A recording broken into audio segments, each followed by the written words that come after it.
So this is really a huge building, and it is designed so you can enter a big tractor inside, so we can prototype directly on the tractor.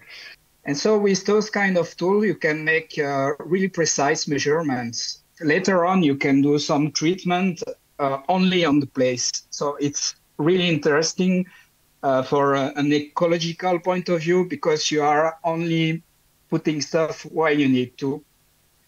This was a student in agriculture, so think they don't know anything about electronics. And in less than 5 months, he built this robot, which is fully autonomous, recognize the people, and can carry about 100 kilo.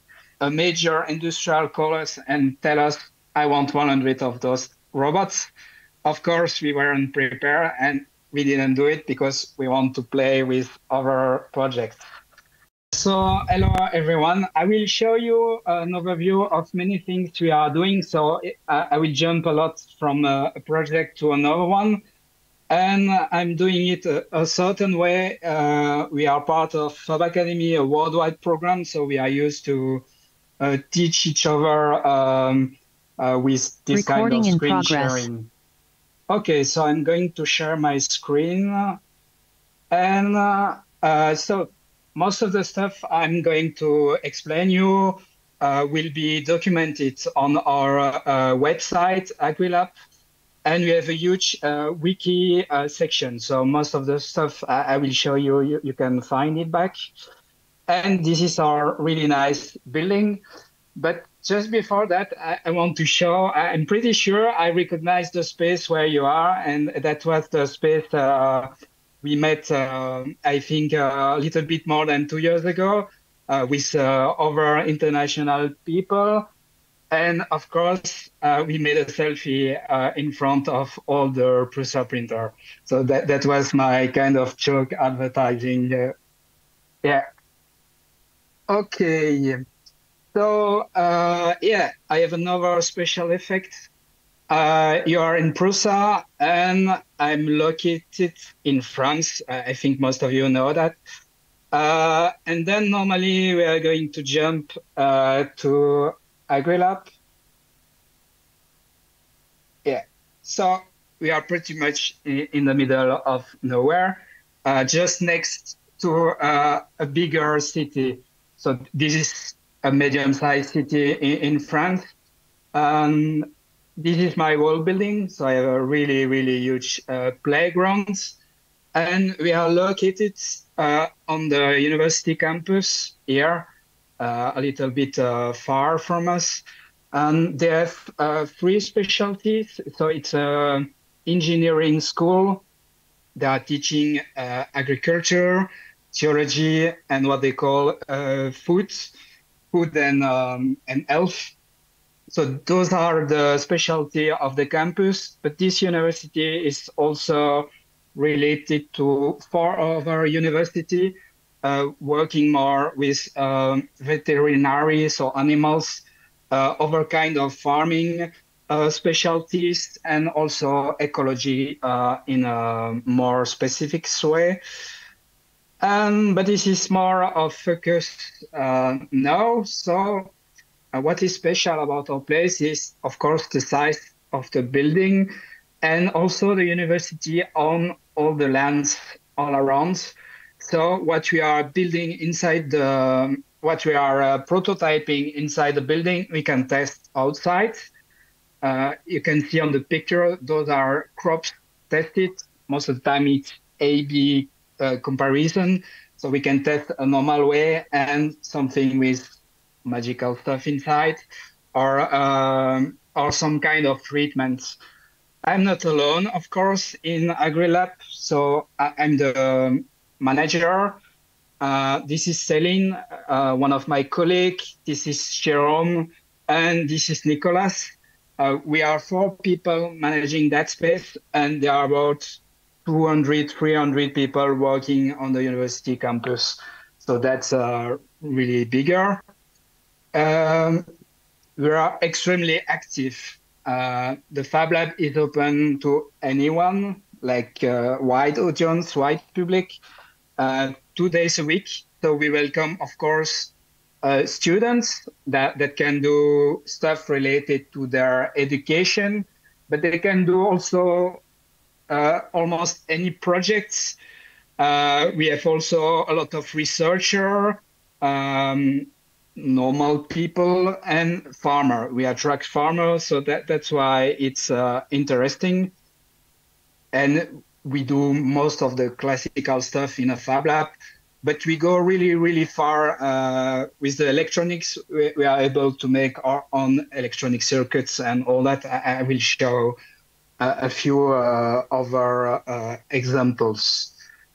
Yeah, I have a nice overview of the inside of the building if the window is okay to open. Yeah, I hope that won't be the case for many stuff. So this is really a huge building, and it is designed so you can enter a big tractor inside, so we can prototype directly on the tractor. So the main place is gigantic. So don't be jealous, but yeah, we are probably one of the biggest Fab Lab in Europe. And most on the site, you have plenty of smaller lab where we have all the tools to build every equipment. So what you see on the video change probably every day. We move everything all the time to be able to construct stuff. And so they can be car inside, they can be tractor, they can be, there's no limits at all. And so I show you all the infrastructure, all the toy we have, but what are we doing? This was a few weeks ago. We make some kind of inauguration for a really interesting system. You probably all know about GPS. But there is something really interesting for farmer. It's called RTK GPS. It gives you a precision of 1 centimeter. And normally that service really costs a lot, like really, really a lot. And so we teach people how to build themselves their own antenna. And this is a wide distributed network. I will show you more. But people can come to our place and we teach them how to build those kind of systems. And this enables you to do what is called precision agriculture, which costs also a lot and not people can do because all the equipment is too expensive. And so with those kind of tools, you can make really precise measurements. I think this one is about the depth inside the soil. And this one is about infrared absorption. So it gives you data on your culture, and later on you can do some treatment only on the place. So it's really interesting for an ecological point of view because you are only putting stuff where you need to. This is like the wiki we are doing. This is all the elements, the price it costs, and how to build it. Who can use the GPS station, and that was some picture with real testing. This is a robot we fully built ourselves. It's fully open source, and with that we can test different systems with our RTK GPS. Those were different tests, and this one I will show you another version. This is an open source but commercial but cheap version of auto steering. This really interests the farmer. So the system you saw, it was just one people building the antenna. And so it just explained how it works. And here you have more almost on the map the construction of all the site. And you will see, so of course it was started in France, so it was French. And then you will see really quickly one country with plenty of antenna in less than 1 year, because farmers really understand it's free. They should spend a lot of money on that. And then you can experiment a lot of stuff. So a few seconds and you will see your neighbor country fully covered with antenna. Yeah, and there you see almost that country is covered. So this is what we try to explain, how people can build themselves stuff, how they can share open source system. And if it's easy and cheap, of course, they can practice those technology. So this is more about the GPS infrastructure. And so this is also a tutorial, but those two farmers didn't know anything about 3D printing, coding, and all that. And they succeed to build their own auto steering tractor. So this is also a really expensive system, but they use 3D printer. And so this is the tractor inside the building, and those are the farmer, and they will do most of the steps. You can see, I will put it full screen, it's better. So this is a kind of 3D printed system on the wheel, and the tractor will drive itself. And so this gives a lot of idea. You can try a lot of innovation with those kind of system. It attracts a lot of attention because you can then spare a lot of fuel also, because you don't do useless movements on the ground. One of our most successful program for people to learn how to build stuff is called the Fab Academy. I think there will be a note in Czech soon. It's about 60 labs in the world that are working together to teach and build stuff really quickly. So a few examples I will show you come from that program. You can find information if you want to participate in that program. And so you will see the first draft of students I have nowadays. They are going to finish in 1 week. And so they have to start from an idea and build a final project, a full prototype working. And of course, we attract people interested in agriculture. So his idea is to build a robot that will scare the crow. So this is a major question in agriculture because a lot of flies are eating the seeds. And this is all the creation. He built every part of electronics and small intermediate system. I won't show you all the detail. It's still a work in progress. He should have finished this week. This is another student I have. Is building a microalgae biofotoreactor.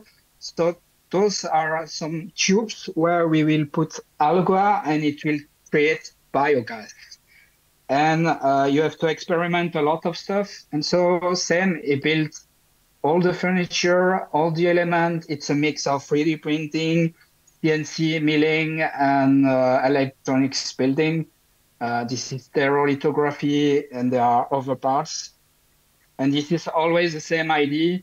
You have to build everything, document everything, and it has to be useful. This was another one. So that's 3 years ago, I think. This was a student in agriculture, so think they don't know anything about electronics. And in less than 5 months, he built this robot, which is fully autonomous, recognize the people, and can carry about 100 kilo. So you saw mostly the robot, and those will be all the steps to build the robots. So you have electronics, 3D printing, CNC milling, a lathe, soldering, welding, bit of laser cutting, painting, and coding. This guy didn't know how to code, and he succeeded to make this kind of AI. And those were all the electronics parts. So this also attracts industrial. After the presentation of this video, a major industrial called us and tell us, I want 100 of those robots. Of course, we weren't prepared and we didn't do it because we want to play with other projects. Yeah, and that's the student choice, not mine. Another one. So before that, you saw, I would say, big scale projects. This is a smaller one. We attract also people from all around the world. And this was a student in Mexico who came to our farm. yeah, I didn't show the farm, but we are inside a farm with milking cows. So we can work also on cow. And he built from scratch this system, which can analyze the quality of milk and give some results. It has also the veterinary system inside the ears of the cow. And so you can, he built a full solution to test the quality of milk adapted to Mexican countries. This one of my projects, it's also not a big one in size. That's an automatic sprouter, so you can grow small vegetable, and that's always the same kind of principle, or maybe the video will take time. So yeah, so this was the kind of product at the end. So you can grow small sprouts, and this side of sprouter doesn't exist. So you have really small one manual and you have big industrial, but there's nothing in the between. So we do also a lot of fun stuff, like here. That was only 1 week of the program. We built a big plasma cutter in less than 1 week. So this is mostly the result. Maybe there are people in your room owning a bottle opener we made from that machine. I'm sure there are. So this is not the latest version, but this is always the same. It's fully documented. You see all the process of building. And so we built an equipment that could cost like 80,000 to 100,000 for less than 3,000 euro in 1 week. And it's, I think on the video, that's the version 2 years ago. So we upgraded a lot. Now we have metal laser, so we can engrave plenty of stuff on it. So this is a quick view of some of the building process. Okay, and look, it's absolutely amazing. Thanks. So I told you you can find all the information. Yes. I'm not lying. This is the whole information. You have all the blueprints, all the code, everything. So why are we building those kind of machine? Because we want to do agriculture outside. And we do also scientific research. So for that, we need to build our own equipment. So maybe most of you know that tractors are really heavy, so they compress the soil. So that's bad for the culture, but also they have tools that will share. So they will really make heavy duty movements. So these students make a PhD to build a machine that will study the effect on the soil for different culture. So I'm jumping, and yeah, this is the kind of machine he builds. So it's really a kind of robot that push and measure the resistance in different way, and so you can know the soil compaction and the effect. We do also smaller stuff like those one. This is easy in a certain way. This is also for scientific research. So it's called a Berlez machine. And mostly you put soil. There are plenty of living stuff inside the soil. And with the heat and the light, they are going inside that liquid. And then you can count and measure all the living stuff. So this is also really important. You can try and measure agroecology and build your own new tools. They don't exist in the industry. If you want to do agroecology, you have to build your own stuff. This is one of the tools put behind the tractor. It's cutting certain kind of vegetable, but it has to be custom made. So that's a tool that will cut in between the culture, and the dead plants will feed the soil. And so those are tools that doesn't exist in the industry. So we build the first prototype, and then we make tests in real condition. So this is one. This is another one. This is called a strip till. This is widely used in USA, but that doesn't work that much in. Look, I don't want to. I don't want to disconnect you, but this is absolutely awesome experience you share with us. But the time is pressing us, so just I think the best will be for all of us to going to visit you in person and see what all your projects what they are working on. So I'm really glad that you accept such an invitation, even if it's just online. I hope next time we can again meet each other in person. If you like to conclude, you can. It's because I just I interrupt you, so. Yeah, no, that's great. I didn't watch that much the time, so I have too much to show. So yeah, it's just the conclusion is there are so many stuff you can create, and there are already a lot of open source ideas. So do not hesitate to build new stuff, to try new stuff. There are so many ways, and agriculture needs really those practices, especially for agroecology. So yeah, I will share the link with most of the explanation, and you can try experiments. Perfect. Yeah. It's absolutely brilliant. Thanks a lot, and applause for you. Bye-bye.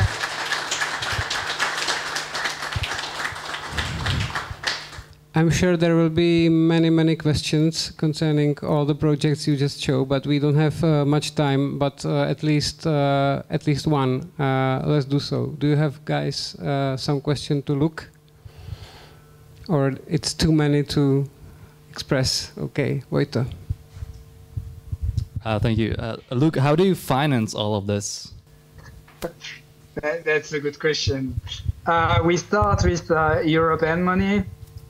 We have also, how do you say, a bank that gives us a few money, agricultural bank, and they are amazed by what we are doing. And a part of the university money come to our place because students know how to design, so they have a really high level. So we attract a lot of attention. So that's part of the financing. We have those small programs like Fab Academy, and we are going to open a new program that will be called AgriLab, and that will be the same idea, like to teach each other all around the world, and that could be a way to make money, but not that much. So yeah, we cost a lot, but we are mixing a lot of system, and we do also private. So you can pay us to do a system. We do that sometimes for scientific research. People don't want to make it themselves, so that they pay us to build a prototype or to build some tests. So, but that's not all the money we need. So it's a mixture of public money, private money, and school money. Mm-hmm. Okay, thanks a lot. And maybe the thing that you just mentioned, that you are going to launch the Academy. I think maybe this is something interesting for people here. So maybe one day they could join it as well. So I think we will share the links afterwards. And that's it. So again, thanks a lot. Thanks a lot for opening, and hope we see each other soon. Okay, have a nice continuation. Thank you.